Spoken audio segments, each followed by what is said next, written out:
Anderlecht sera privé de la possession de balle.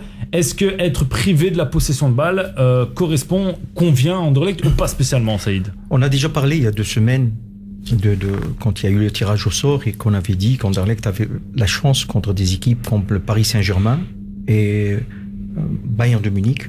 Ce sont des équipes qui travaillent pas défensivement généralement. Georges, on avait dit que le repli défensif n'est pas souvent correct parce qu'ils travaillent pas les principes défensifs collectifs, ils le travaillent pas beaucoup. Donc ça c'est le défaut des grandes équipes. Oui, Hoffenheim hier, et c'est dommage ce résultat d'hier, il me dérange. Et vraiment il me dérange parce que ils se sont fait surprendre sur rentrée en touche, une balle est sortie, sur rentrée en touche ils ont encaissé un but. Ça veut dire que la concentration et le repli défensif, après une phase arrêtée, ils encaissent. Ça, c'est l'indiscipline tactique. Ça, c'est l'indiscipline. 2, il y a donc dans le dos de la défense allemande, il y a possibilité de les prendre. Et hier, sur le deuxième but, ils les ont pris. Donc, Hoffenheim les a battus hier. Donc, aujourd'hui, ils se sont fait sermonner, sûrement, parce qu'ils sont 5e ou 6e, et qu'Anderlecht doit aller chez eux. Donc, est-ce que c'est peut-être pas le meilleur moment pour aller chercher le Bayern et au moins aller chercher peut-être un petit point à l'Allianz Arena? Je crois que cette piqûre qu'ils ont reçue hier, il fallait pas. Il fallait la laisser qu'Anderlecht la fasse. Parce que aujourd'hui, Anderlecht, face à cette machine, avec un Rudy, un Vital, un Tolisso au milieu de terrain, vraiment, ça va être très dur. Ça va être très compliqué. Surtout qu'Anderlecht aujourd'hui, elle n'a pas de récupérateur. Le seul récupérateur du match, Lokeren, c'était très belle. De Donker ne récupère pas et Najar ne récupère pas. Il y a 3 joueurs qui doivent récupérer, qui ont du travail. C'est Descartes, c'est Spajic. Et puis c'est Obradovic. Voilà, c'est 3 joueurs plus au milieu de terrain un joueur. Parce que même Kuhn, s'il joue, c'est pas un récupérateur. Donc face à cette équipe qui a l'habitude d'avoir 75% de possession de balle, c'est énorme. Comment récupérer? Quand est-ce qu'il faut récupérer? Comment? Parce qu'il ne s'agit pas d'aller récupérer dans les pieds, parce qu'un Vidal, vous avez vu, c'est avec sa coiffure de Cherokee, avec des tatouages partout. Allez-y, à lui arracher le ballon, celui-là. Georges, vous avez vous-même joué donc à Anderlecht. Quel souvenir gardez-vous de cette coupe aux grandes oreilles qui est la Ligue des Champions? J'ai eu pendant pratiquement toutes les années cette participation à des Coupes d'Europe, mais nos mentalités à cette époque-là, c'était de savoir dire à nos dirigeants, voilà, je vaux ça. Alors, en championnat de Belgique, c'est clair que l'on peut dominer, mais quand on va au niveau européen, on se dit aïe. Et dans ce aïe, il y a cette mentalité qui a été progressive, en tous les cas, à notre époque, elle était progressive, on la déterminait nous-mêmes avant les matchs. Dans les chambres, on se réunissait à 4-5, que ce soit d'abord les défenseurs, puis les milieux et les attaquants. Chacun travaillait quelque part. Et on avait le sentiment de dire, on n'est pas encore dans la vérité, on construit pas encore assez, il faut encore mieux construire et mieux être discipliné dans certaines choses. Et ça, malheureusement, on a mis un peu trop de temps et on n'est pas arrivé à ce qu'on pouvait un jour penser une finale de Coupe d'Europe. Coupe d'Europe, ouais. Avant d'entendre la réaction de Yves, Georges, Ancelotti a déclaré Anderlecht est une très bonne équipe. Vous en pensez quoi? Est-ce que c'est le côté humble de Ancelotti qui dit ça pour dire attention, on doit quand même pas se faire surprendre, même si je pense que lui-même doit se dire qu'il est au-dessus des Mauves, ou alors le Bayern doit se méfier d'Anderlecht? On parle d'un match, ça va se jouer en aller-retour, mais là c'est un match et en un match tout peut arriver. Comme à l'habitude, il y a toujours un temps qui est donné à la composante d'une équipe et au moment où on va se rencontrer. Maintenant, il faut savoir que ce soit des Allemands, que ce soit des Italiens, que ce soit n'importe qui, on considère Anderlecht comme étant encore quelque chose de bon, de dangereux, au niveau et de dangereux. Donc, on se prépare à ça parce que on voit le jeu d'Anderlecht de ces derniers temps en championnat. Ça ne paye pas. Ce n'est pas encore agréable à voir. Pourquoi? Parce qu'on n'est pas encore prêt à jouer en bloc. Et le jour, d'ailleurs, dans le match d'avant-hier, on le voyait, ils ont été menés pendant pratiquement les 3/4 du match. Pourquoi? Parce qu'ils n'étaient pas aptes à prendre l'adversaire très haut dans le jeu. Et en deuxième mi-temps, dans la dernière demi-heure, c'est là qu'ils ont sauvé le match et qu'ils se sont sauvés et qu'ils ont eu la victoire parce qu'ils ont voulu jouer très haut. On va revenir sur la réaction de Yves et de Saïd. Tout de suite, on va marquer d'abord une petite pause publicitaire. N'oubliez pas l'application Split avec Taxiver qui vous propose des pourcentages de réduction lors de votre première course avec le mot de passe Arabelle 2017. Et alors, Tunisair qui rejoint aussi l'équipe. On va vous proposer un grand jeu pour la semaine prochaine avec un très beau cadeau à gagner. Donc, restez bien informés et restez bien sur le 106.8 avec la réaction de Yves et la réaction de Saïd sur les propos de Georges pour la rencontre Bayern Munich face à Anderlecht. À tout de suite. De retour sur le 106.8, le 3xw.rabel.fm, tous les lundis de 18h à 20h. Foot autrement, on vous parle du football autrement.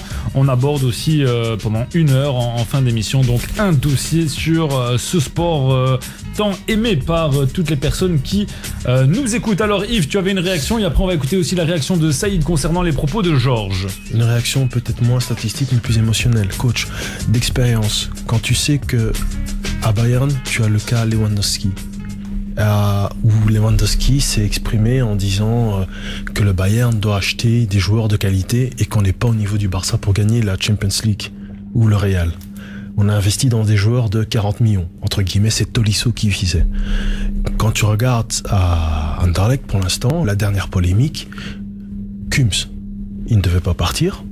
Tu as ton défenseur central qui vient de signer, qui s'attend à prendre le billet, et le dimanche, on lui dit, mais tu restes à la maison, on part avec Kums.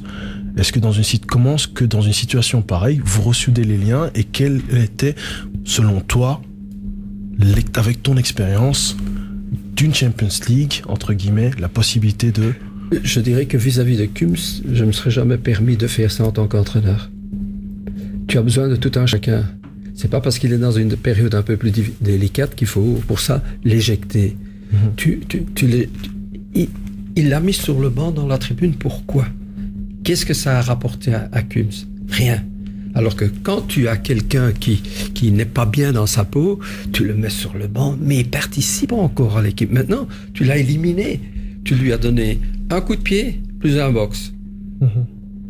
Et ça, moi, personnellement, je n'apprécie pas trop parce que c'est quelque chose que j'aurais jamais fait. Au contraire, je l'aurais accompagné pour le sortir le plus vite possible parce que Kums, on l'a pris parce qu'il avait des qualités.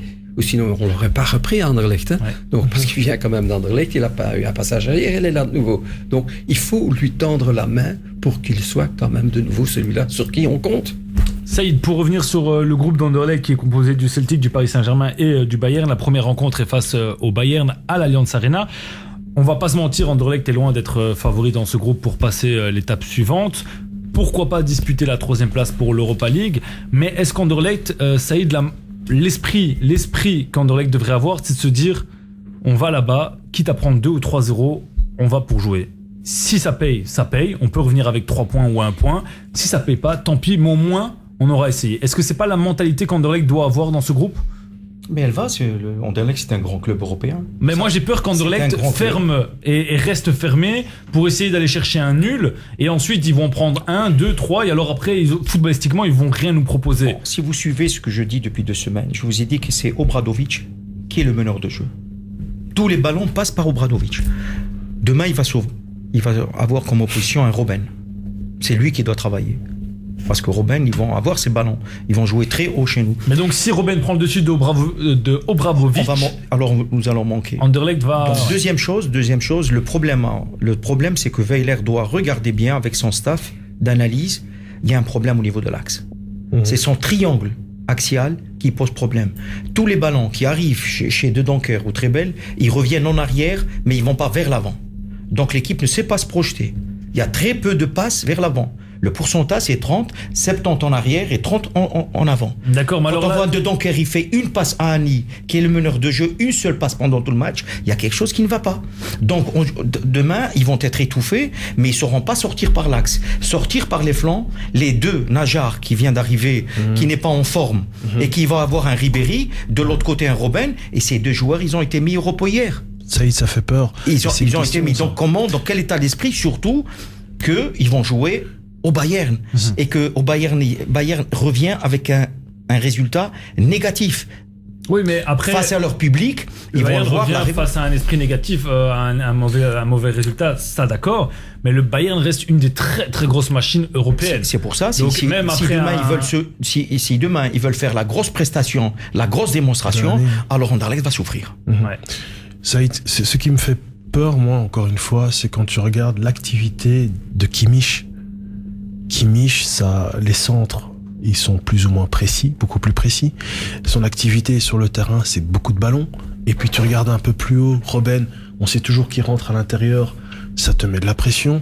Comment est-ce que, en effet, dans une situation où on sait que l'on a notre pourvoyeur de ballon qui est Obradovic, et que malheureusement à côté, entre guillemets, on va avoir un De Donker qui va être sous pression, comment est-ce que Anderlecht pourrait gagner? C'est la question. Est-ce qu'on peut... Georges, une idée?